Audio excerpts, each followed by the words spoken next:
There are a lot of couples that are in a sexless marriage. So if that's you and you're in the roommate phase, you're not alone, but there are things that you can do to improve that. Just because there's no fights doesn't mean that there's not issues that are going on. So the distance may very well be those issues that are not being addressed, but it doesn't feel worth it to address them, if that makes sense. If you are in the roommate phase, what you need to do is you need to prioritize your relationship and you need to shift your focus. 3 things that you can try if your marriage is stuck in the roommate phase. 1, do ordinary tasks together.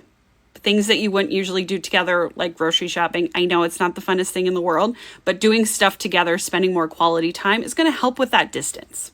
Take alone time together apart from your everyday normal lives. So you might have heard this before. It's a really common marriage tip is to never stop dating. Actually continue to date your spouse.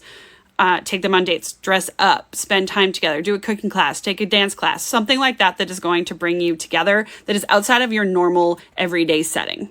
The last thing is to show everyday affection. So hugging, kissing, holding hands, things like that are different types of intimacy, but not P and V intercourse intimacy.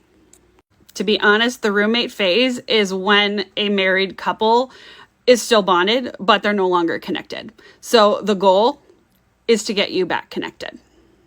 Often people feel like long-term relationships, they kind of lose that spark, but they don't actually have to.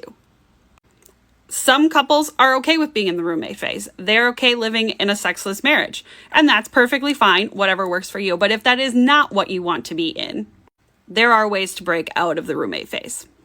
What I would recommend is stepping out of that comfort zone and addressing that distance. If you need more tips on how to do that, let me know.